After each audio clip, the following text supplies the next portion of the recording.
My girlfriend and my best friend thought they could betray me right under my nose. What they didn't know was that I had been watching them the whole time. And on her birthday, in front of everyone she loved, I gave her a gift she'll never forget: the truth. I wasn't the kind of guy who believed in drama.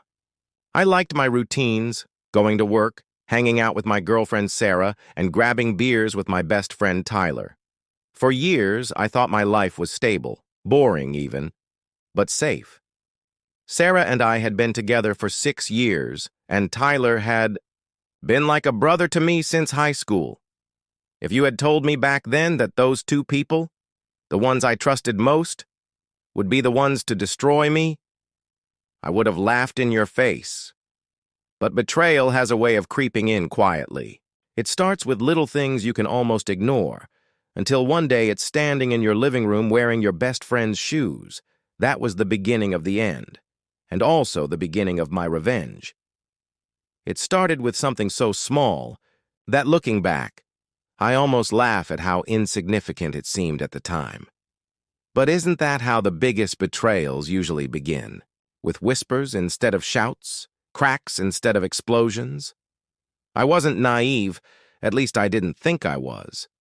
I considered myself observant, someone who noticed patterns, someone who could read people. And yet, the two people I trusted most in the world made a fool out of me. My name's Ethan, and for most of my 20s I thought I had life figured out. I had a stable job in IT, not glamorous but solid. I had a girlfriend, Sarah, who I'd been with for nearly 6 years, and I had my best friend Tyler, who I'd known since high school. Together, the three of us were almost inseparable. Sarah loved how funny Tyler was, and Tyler always said Sarah was the kind of girl who kept a man grounded. We'd go out together for drinks, have movie nights at my apartment, even take weekend trips as a trio. People joked that we were like a sitcom cast, and at the time I thought it was charming. The first time I noticed something was off was on a random Tuesday night. I came home late from work, drained after a 14-hour shift, and found Sarah laughing hysterically on the couch. The sound wasn't unusual, but when I walked into the living room, I froze, because Tyler was sitting there beside her, beer in hand, grinning like he owned the place. "Hey, man," he greeted casually, like it was totally normal for him to be there when I hadn't even invited him. Sarah chimed in with a cheerful, "Oh, we were just hanging out. I told him you'd be late, so he came over to keep me company." It was such a simple explanation, nothing inherently wrong, but something about the way she said it, the ease, the comfort, the way Tyler leaned back into the couch like it was his, planted the first seed of suspicion. That seed grew over the weeks.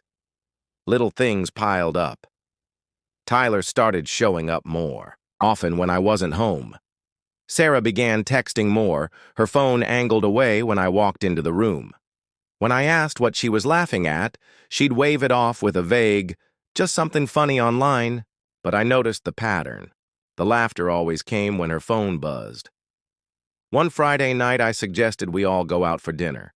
Sarah declined, saying she wasn't feeling well. I believed her, even brought her soup, only to later see a tagged photo on Tyler's Instagram story of him at a bar with a girl who suspiciously had Sarah's exact sweater and hair. My gut twisted.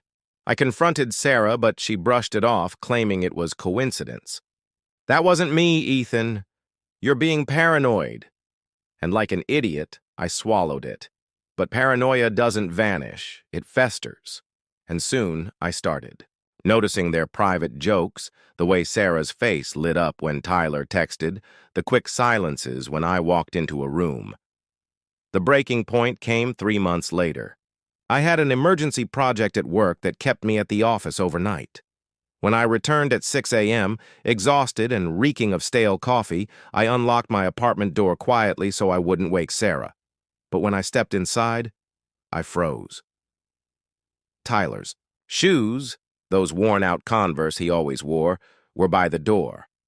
I tiptoed further in, heart hammering so hard I could hear it in my ears. The living room was empty, but I heard muffled voices down the hall. My bedroom door was slightly ajar, and from inside I heard it. Sarah's laugh, low and intimate, followed by Tyler's voice murmuring something I couldn't catch. I didn't need to see more. My entire body went cold. Every insecurity, every doubt I had dismissed slammed into me at once. I wanted to kick down the door, to scream, to drag Tyler out by the collar and demand answers. But I didn't. Instead, I backed away silently, grabbed my car keys, and left. I drove aimlessly for hours, my hands gripping the wheel until my knuckles were white. The betrayal was like acid, burning through my chest. These were my people, my girlfriend, my best friend, the two people I would have defended with my life. And together, they had carved a knife straight into my back. I spent the next week in autopilot. I didn't confront them. I didn't say a word. I went to work, came home, and pretended everything was fine. Sarah must have thought she'd gotten away with it because she acted normal, kissing me on the cheek, asking about my day, even suggesting we plan a trip together soon. Tyler, too, showed up occasionally, all smiles and jokes, like nothing was wrong. But something inside me had shifted. The Ethan they knew, the trusting, forgiving, easygoing Ethan, was gone. In his place, something colder was brewing. I wasn't just hurt. I was planning. I wanted revenge. Not the petty kind, not screaming matches or tossed belongings. I wanted something deeper, something that would leave scars. They had stolen my trust, my time, my loyalty. I would take something far more valuable from them. Their peace of mind, their reputations, their stability. But revenge isn't something you rush. It's like chess. You think 5 moves ahead, you wait for the perfect moment, and when you strike, it's clean, decisive, devastating. The first step was gathering proof. Confrontation without evidence could be twisted, denied, gaslit. I wasn't going to give them that chance. So, I started small. I installed a hidden camera in the living room, disguised as a digital clock on the shelf, another in the bedroom smoke detector. It felt wrong at first, sneaky, invasive. But then I remembered what they had done and the guilt evaporated. Within days, I had what I needed. Footage of Sarah and Tyler on the couch, too close, whispering, touching. Another clip of Tyler leaving my bedroom in the early morning, shirtless. I watched it all in numb silence, each video a nail in the coffin of the life I thought I had. But I didn't confront them. Not yet. Because I knew exposing them outright would only give me momentary satisfaction. What I wanted was long-lasting destruction, so I played the role of the clueless boyfriend. I smiled, I kissed Sarah, I laughed at Tyler's jokes. Meanwhile, I was quietly building a case. Screenshots of texts I managed to sync from Sarah's laptop, videos from the cameras, even a voice recording from the night I pretended to be asleep and heard Tyler whisper to Sarah, "He'll never know." Oh, I knew. And soon everyone else would too. The more I uncovered, the angrier I became, but also more calculating. Sarah worked in marketing at a mid-sized firm, where reputation mattered. Tyler was applying to graduate school and needed glowing recommendations. They both had carefully crafted images of being trustworthy, reliable, good people, and I was going to shatter that facade. The hardest part was pretending, sitting across from Sarah at dinner while knowing she was betraying me. Clinking beers with Tyler, acting like his best friend, while inside I fantasized about destroying him. But I kept at it, because patience was my weapon now. Then finally, the perfect opportunity fell into my lap. Sarah's birthday was coming up, and she wanted a big party. She begged me to host it at my apartment, said it would mean so much to her. I agreed instantly, smiling like the devoted boyfriend. What she didn't know was that I had already decided. Her birthday would be the stage for their downfall. I spent weeks preparing. I invited all her friends, co-workers, even her boss. Tyler, of course, was on the guest list, too. Behind the scenes, I prepared a slideshow, Innocent at first, filled with happy photos of Sarah over the years, but halfway through it would shift to the footage, the texts, the proof. I was going to expose them in front of everyone they cared about. The thought of it kept me going, fueling me through sleepless nights. Every time Sarah smiled at me, every time Tyler slapped my back like a brother, I smiled back, knowing their world was about to implode. But what I didn't know, what I couldn't have predicted, was that revenge has a way of changing you.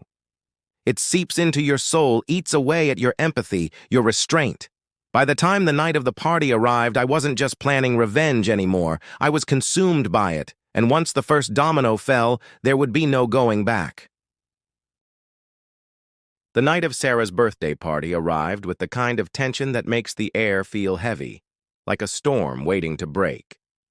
I had cleaned the apartment top to bottom, stocked the fridge with drinks, and ordered enough food to feed a small army. Everything looked perfect, warm, inviting. If anyone walked in, they'd think I was the most devoted boyfriend alive, and maybe that's what made it so delicious. The calm before the destruction. Guests began arriving around 7. Laughter filled the room, glasses clinked, music hummed from the speakers. Sarah was radiant, glowing in her red dress, greeting everyone with hugs and kisses on the cheek. She looked at me with that adoring smile she'd perfected, the one that made outsiders think we were the perfect couple. Tyler arrived not long after, his usual cocky grin plastered on his face as he hugged Sarah a little too tightly, his hands lingering just a little too long. My jaw clenched, but I forced myself to smile, slapping him on the back like nothing was wrong. For the first hour, everything was normal. People drank, danced, exchanged stories. Sarah flitted around the room, the star of the show, while Tyler hung near the kitchen, charming a few of her co-workers. I mingled, laughed, played the host, but under it all, I was a coiled spring, waiting for the exact moment. At 9 o'clock, I tapped my glass to get everyone's attention. "Hey, everyone. If I could just steal you for a few minutes, we've got a little surprise for Sarah." The room quieted, people gathering toward the living room. Sarah's eyes lit up as she turned to me, already misty-eyed. "Ethan, you didn't have to." "Oh, trust me," I said softly enough that only she could hear. "I did." The slideshow began on the TV. The first images were innocent enough. Sarah as a kid, Sarah in college, Sarah and me in our early days. The room filled with awes and laughter, people pointing at funny haircuts and silly expressions. Sarah was beaming, clearly touched. She grabbed my hand and squeezed it, and then the tone shifted, the screen flickered, and the next image appeared. Sarah on my couch with Tyler, their hands entwined. A hush fell over the room. Someone coughed. Sarah's smile faltered, confusion spreading across her face. "Ethan," she whispered, her grip on my hand tightening. The slideshow continued mercilessly. Tyler sneaking out of my bedroom at dawn. Sarah kissing him when she thought no one was watching. Screenshots of their texts appeared, message after message. "I can't wait until he's gone. I wish it was just us. He's so clueless." Gasps filled the room. Sarah's co-workers exchanged wide-eyed glances. Her boss shifted uncomfortably. Someone muttered, "Oh my God." Sarah's face drained of color. "Turn it off," she hissed, her voice trembling. "Ethan, please, turn it off." But I didn't. I stood there, arms crossed, watching her unravel in front of everyone she cared about. Tyler shoved through the crowd, his face red. "Dude, what the hell is this?" "What does it look like?" I shot back, my voice steady, cold. "It's the truth." The slideshow ended with one final video, Tyler whispering in my bed, thinking I was asleep. He'll never know.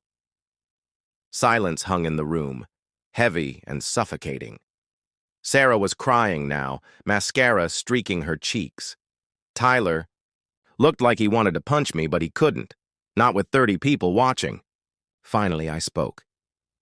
For months, the two of you thought you could betray me, lie to me, use me.